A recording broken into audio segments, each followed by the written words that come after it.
Directions on Microsoft. I'm Mary Jo Foley, the editor-in-chief here at Directions.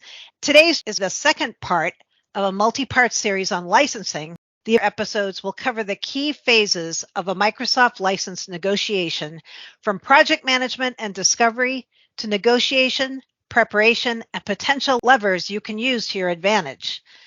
My guest for this episode, which is all about discovery, is Joshua Osbourne. All right, let's set the stage a bit. What does discovery mean and why does it matter? In the context of Microsoft EA negotiation projects, discovery simply means figuring out what Microsoft software and services you already have and what additional Microsoft software and services you plan to achieve or purchase or use even for your internal IT objectives moving forward. Discovery is important because you can't intelligently negotiate your EA without it. Let's start with the understand what you already have side of the equation. Let's say you've deployed more instances of Microsoft 365 E5 than you're currently licensed to use. That's critical information to know before you start your EA conversation renewal with Microsoft. Why? Because it gives you the option of reducing or right-sizing or paying for the unlicensed E5 instances proactively before Microsoft finds out and hits you with a big bill with penalties for non-compliance. Or conversely, suppose you've only deployed just 85% of the Microsoft 365 E5s, or are only using a fraction of the features you've been paying for since your last EA renewal. That's also something you want to know before you start negotiating. Why?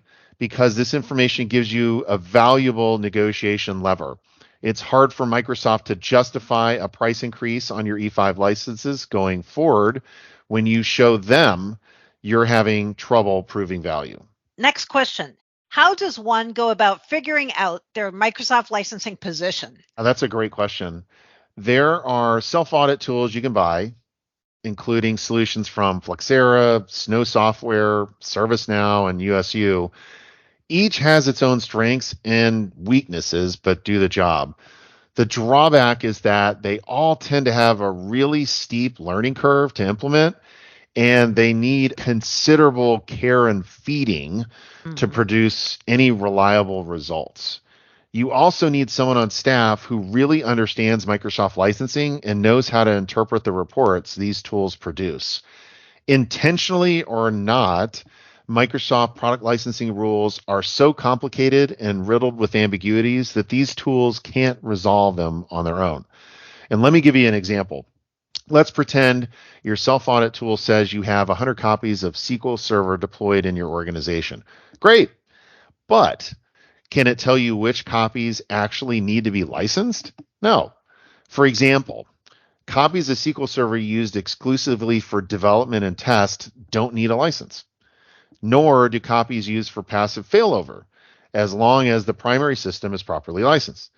That takes the determination of a smart person who understands the rules. So this comes up all the time when you're being audited by Microsoft.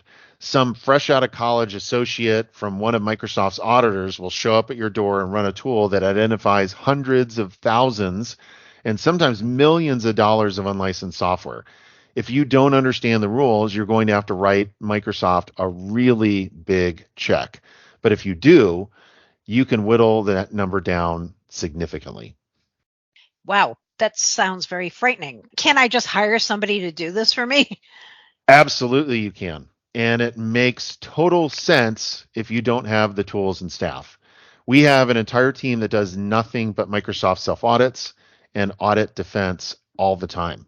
But one word of caution: beware of Greeks bearing gifts. If you use one of the Microsoft SAM partners to do the work, for instance, especially if they suggest something called a free software asset management engagement, you're in trouble. They're really a Trojan horse paid for by Microsoft looking for software audit opportunities. Software audits are a huge profit center for Microsoft, and every single sales region carries quota for audit-generated revenue.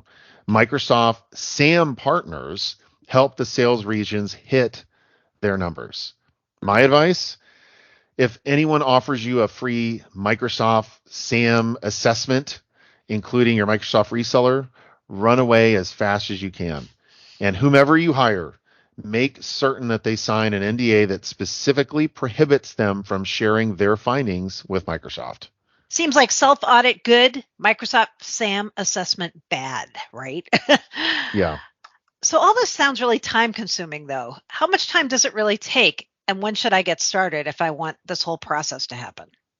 It really all depends on the size of your organization and your existing Microsoft technology footprint.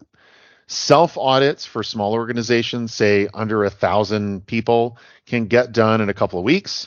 Self audits for global organizations with tens of thousands of employees take much more time, sometimes as long as 6 months or even longer. No matter the size of your organization, you want to have this piece of the discovery process done before you open up your EA renewal discussion with Microsoft. It's tedious work, but it's absolutely worth the effort. So let's circle back a bit. You talked about discovery as figuring out what you already own. You also said it's about figuring out your future needs. Why is that important? It's simple.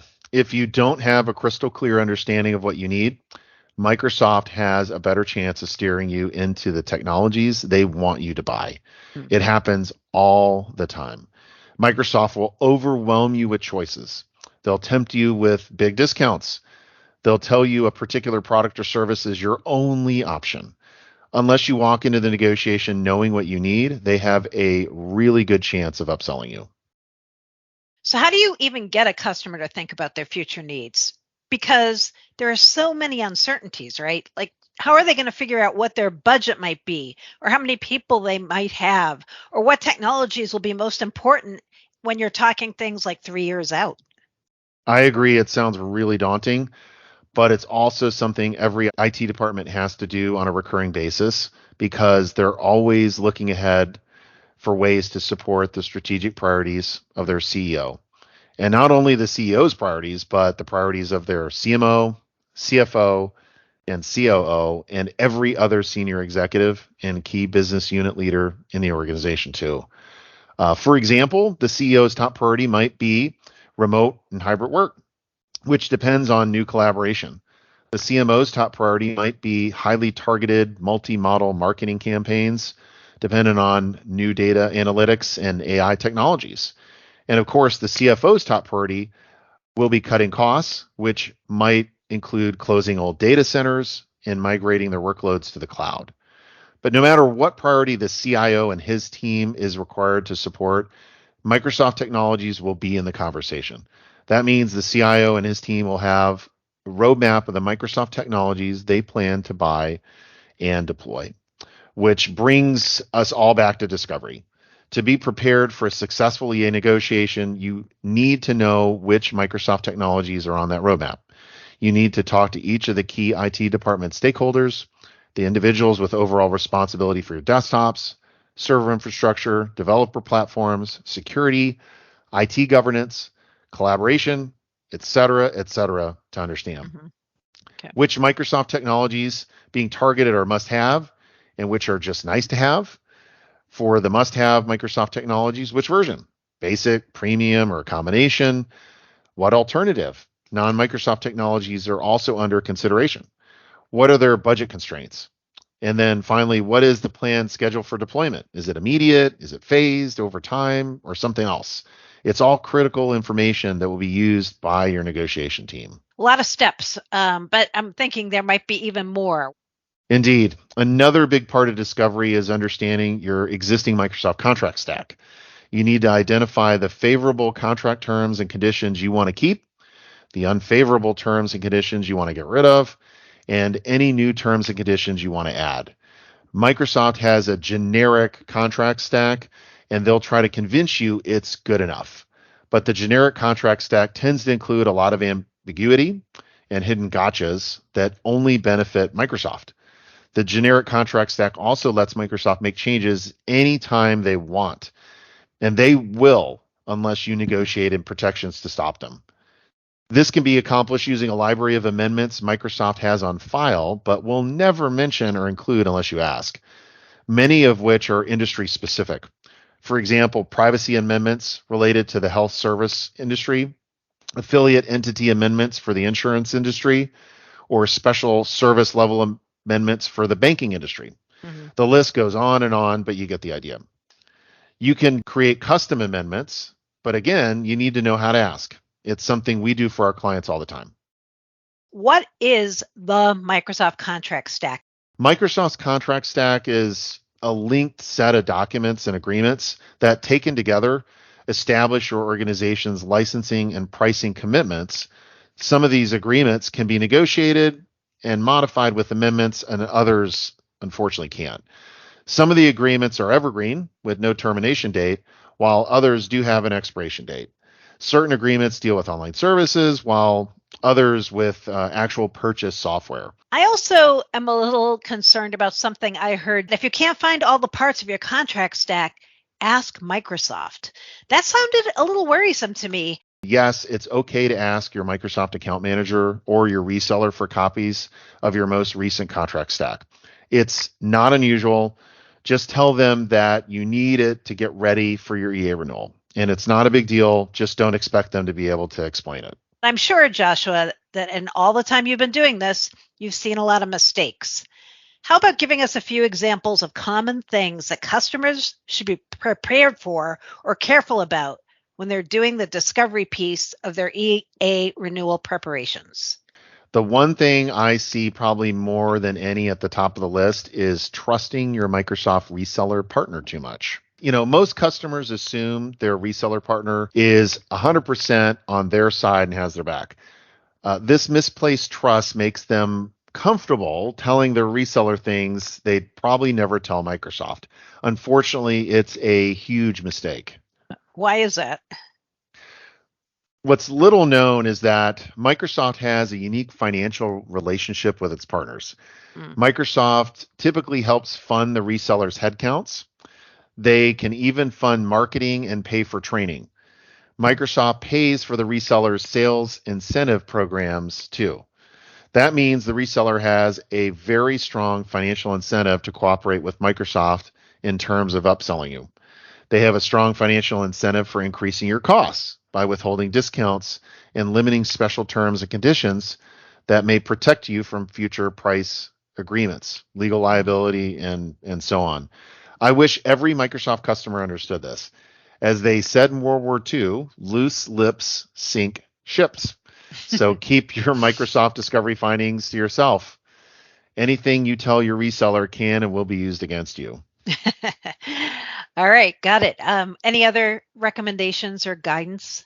Yes. Also, customers tend to wait too long to get started with their EA negotiation preparations. I get it. We're all busy putting out fires and trying to stay one step ahead of the steamroller of day-to-day tasks. But getting ready for an EA negotiation takes time, more time than anyone expects, really. Small companies should start a minimum of 1 year out from the EA expiration date. Larger companies need at least a year. And mega large companies really need to start the EA negotiations no later than 1.5 to 2 years out. So much needs to get done before opening your EA renewal conversation with Microsoft. Don't be the type of customer that waits to get started. You're just giving away too much. Because I guarantee this, Microsoft always comes prepared to the table. That seems like a great place to wrap this up. Thank you so much, Joshua. All this was really great information and advice, and you really did help break down the discovery process and make it more understandable. Next up in the EA Advisory series is Analysis with Directions Steve Kelly.